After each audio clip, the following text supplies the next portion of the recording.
네네. 청년의 경우에는 1,100만 원, 일반적인 경우에는 700만 원까지 3년 동안 세액공제를 해줘요. 그만큼이 세금을 덜 내는 거예요. 근데 이런 걸 잘 모르시기 때문에 저도 몰랐어요. 네, 나는 그걸 이용주점으로 쓰고 싶지 않다라고 네. 하면은 세금을 바로 낮춰줄 수 있는 그런 걸 네. 많이 아는 게 사실 중요해요. 안녕하세요. 안녕하세요. 업주님들 돈 많이 버시잖아요. 그런데 더 돈 많이 벌 수 있도록 이제 만들어주시 정말 도움이 되고 뼈가 되고 살이 되는 지식을 알려드리기 위해서 오늘은 이제 정말 슬기롭고 아름다우신 저희 조스라 세무사님 모시고 이렇게 진행을 해보도록 하겠습니다. 네, 안녕하세요. 조스라 세무사입니다. 잘 부탁드리겠습니다. 저희 이제 업주님들께서 자주 하시는 질문 중에 네. 절세를 하려면 어떻게 처음에 가구나 인테리어 등을 이제 구매를 해야 되는지를 여쭤보시는 분들이 많더라고요. 개업을 하실 때 가구랑 인테리어를 구매하실 때는 신용카드를 먼저 사용을 하시는 게 네네. 좋고요. 그 다음에 상대방이 사업자일 경우에는 세금 계산서를 받으시는 게 좋아요. 근데 만약에 그것도 어렵다라고 네네. 하면은 현금을 지출하면서 그 사업자 등록번호로 발급하는 현금 영수증이 있거든요. 그거를 발급해서 구비하시는 게 좋습니다. 아, 현금 영수증? 네. 네, 말씀이시죠? 감사합니다. 네, 두 번째로 이제 질문을 바로 드려볼 건데, 자동차 유지 관리비 같은 경우에는 부가세 자료로 쓸 수 없는지를 또 질문을 주시더라고요. 네, 무조건 부가세 자료를 쓸 수 없는 건 아니에요. 네네. 부가세법에서는 그 비영업용 소형 승용차에 대해서만 비용이 부가세 자료를 쓸 수 없게 돼 있어요. 뭐 비영업용이라고 하면 보통 뭐 출장도 다니고 2차로 뭐 영업도 뛰는데 왜 이게 네네. 영업용이 아니냐라고 하면 운수업이나 자동차 판매업, 그다음에 뭐 이런 운전학원 같이 네네. 차량으로 영업을 하는 곳만 영업용이에요. 아. 그래서 일반적으로 영업용에 해당하기는 어렵고요. 뭐 택시나 버스 같은 것도 다 영업용인가요? 그렇죠. 그 업종만 네네. 해당할 수 있어서 일반적으로는 해당하기 어렵고요.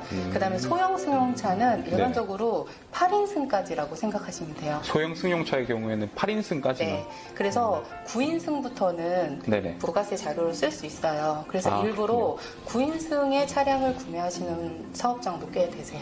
아, 그래서 공제도 받고 영업용이 비용도 아니면은 네. 이제 부가세 자료를 쓸 수 없기 때문에 네. 9인승 이상이면 또 거기에 해당이 된다. 네, 그런 요새는 말씀이시죠? 9인승 차량도 좋게 나오기 때문에요. 네네. 아, 너무 좋은 꿀팁 감사합니다. 네. 다음으로 이제 이 부분이 가장 또 저희 구독자님들께서 좋아하실 만한 포인트인데요. 네. 절세에 대한 꿀팁을 좀 전수해 주실 수 없으신지. 가장 기대를 많이 하실 것 같아요. 네. 이게 어떻게 보면 원론적인 얘기가 될 수도 있어요. 근데 절세는 사실 적법한 범위 내에서 세금을 줄이는 게 절세잖아요. 네네. 그러면 사실은 많이 아는 게 가장 중요해요. 많이 아는 게 중요하다. 네. 예를 들어서 가장 대표님들이 요새 잘 모르시는 게 그 근로자를 한 명이라도 채용을 하게 되면 네네. 청년의 경우에는 1,100만 원, 일반적인 경우에는 700만 원까지 3년 동안 세액공제를 해줘요. 아, 정말요? 네, 이게 세액공제잖아요. 소득공제는 줄여도 세율이 곱해지니까 효과가 작은데 세액공제는 그만큼이 세금을 덜 내는 거예요. 오. 그거를 이제 이런 걸 잘 모르시기 때문에 저도 몰랐어요. 네, 영업을 하시면서 네네네. 많은 비용도 쓰시고 많은 사람과 관계를 맺는데도 네네네. 잘 모르시면 사실 이렇게 절세를 하기가 어려운 거예요. 그래서 그렇군요. 네, 뭐 증빙을 뭐 많이 구비해라, 법적 증빙을 구비해라 이런 말들도 많긴 한데요. 네네. 사실은 세금을 바로 낮춰줄 수 있는 그런 걸 네. 많이 아는 게 사실 중요해요. 그렇군요. 그러면은 사실은 네. 저희가 이제 그런 정보들, 뭐 세법 네. 같은 것들 많이 알고 싶어도 네네. 일반인의 관점에서는 사실 한계가 있잖아요. 네네. 네, 그렇기 때문에 우리가 꼭 기억해야 되는 포인트 몇 개만 이렇게 딱딱딱 좀 짚어주실 수는 없을까요? 포인트, 세금을 줄이는 포인트요? 일단은 사업을 할 때 비용으로 뭔가를 많이 넣는 게 가장 중요하잖아요. 네네. 그럴 때는 법적 증빙이라는 게 있어요. 아까 네네. 말씀드렸던 것처럼 세금 계산서나 네네. 신용카드, 아까 현금 영수증 이런 것들을 잘 구비해서 비용을 속히 개인 사업이라고 하면 비용 싸움이라는 얘기를 많이 해요. 그쵸, 비용 그것처럼 비용을 합법적인 비용을 많이 모으는 게 사실 가장 중요해요. 합법적인 비용을 네. 많이 모아라. 그 다음에는 이제 뭐 이렇게 근로자를 채용했을 때 이렇게 세액공제 받는 것도 있고 네. 그 근로자에게 들어가는 4대 보험을 또 세액공제 받는 것도 있거든요. 4대 보험을 세액공제를 또 네, 받는다? 4대 보험이 네. 반절은 회사가 내고 반절은 근로자가 부담하잖아요. 회사가 부담하는 비용도 세액공제가 들어갈 수 있어요. 아, 그렇군요. 네, 그런 것도 있고 뭐 저희가 그래서 이런 세금 관련된 지식이 부족하기 때문에 사실 세무사님들께 많이 네. 또 이런 부분들을 이제 맡기고 부탁을 드리잖아요. 그러니까 사장님들께서는 그런 부분을 걱정을 하실 것 같아요. 이제 세무사님께서 더 이거를 절세를 해주실 수 있는데 좀 귀찮아서 막 이렇게 좀 안 해주신다 뭐 이렇게 생각할 수도 있을 것 같아서 그쵸. 그런 포인트를 점검하려면 어떤 것들을 보는 게 좋을까요? 근데 되게 시중에 민감한 문제일 수 있을 것 왜냐면 아니 시중에 나와 있는 네네. 자료들은 제가 봐도 네네. 개인적으로 보기 어렵게 돼 있어요. 그쵸. 그리고 뭐 사실 가장 좋은 거는 본인 세무 네. 대리인하고 신뢰를 가장 많이 쌓는 게 가장 중요한 것 일단 같아요. 신뢰를 쌓아야 된다. 왜냐하면 모든 네. 세무사들이 다 네네. 그렇게 귀찮아하거나 하는 건 네네. 아니에요. 하나라도 더 찾아서 이건 없어요, 저건 없어요 하는 것도 많기 때문에 네네네. 신뢰를 가장 많이 쌓고 본인의 세무 대리인하고 대화를 많이 해서 세액 공제의 거리를 찾는 게 가장 중요하다고 생각해요. 그러면은 일단 세무사님하고 친해져라. 네, 밥도 많이 먹이시고. 네. 네, 그렇습니다. 네. 다음으로 드려보고 싶은 질문이 그 숙박업주님들께서 가족들과 공동 사업을 하는 게 유리한지에 대해서 또 질문을 주셨어요. 네. 그 공동사업을 하는 거는 소득세를 절감하는 측면에서는 네네. 유리합니다. 우리나라가 세율이 누진 세율이에요. 그래서 네. 계단 형식으로 여기서 이만큼은 6%, 여기서 이만큼은 15% 이렇게 소득이 커지면 커질수록 부담하는 한계 세율이 커지는 구조예요. 누진 네네네. 세율이. 그렇기 때문에 공동사업을 하게 되면 그 수익이 나눠지기 때문에 네. 둘 다 낮은 세율에서 시작을 할 수가 있어요. 그렇기 소득세 때문에 절감할 때는 진짜 그렇죠. 소득세를 절감하는 측면에서는 유리하다고 생각할 수 있습니다. 근데 그러네요.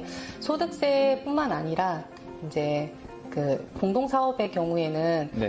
그 연대 납세 의무라는 게 있어요. 네, 물론 들어본 것 같아요. 네, 소득세는 아니긴 한데요. 이 공동사업에서 발생하는 부가세 등 다른 소득세를 뺀 나머지 세금에 대해서 공동납세 의무가 있기 때문에 네네. 한쪽이 사정이 있어서 세금을 부담하지 못할 경우에 반드시 반대쪽이 세금을 부담을 해야 되거든요. 네. 그래서 이런 것들도 있으니까 여러 가지 상황을 이제 따져보고 공동사업을 결정하시는 게 좋을 것 같아요. 네, 정리하자면 이제 소득세에서는 분명히 유리한 점이 있지만 네, 그럼에도 불구하고 이제 연대 납세 의무 네, 있기 때문에 이제 잘 고려를 해서 진행을 하시는 게 좋겠습니다. 네. 그리고 그 다음으로 드려볼 질문이 네. 저희가 이제 가족들과 공동 사업에 대한 얘기를 했잖아요. 네. 근데 만약에 동업 관계에 있다가 네. 이제 상대방의 지분을 내가 가져오고 싶어요.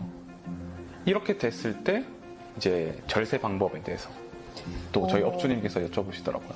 이 부분은 네. 사실 가장 제대로 하는 게 가장 절세다라는 말을 해드리고 싶어요. 가장 왜냐면- 제대로 하는 게 가장 네. 절세다.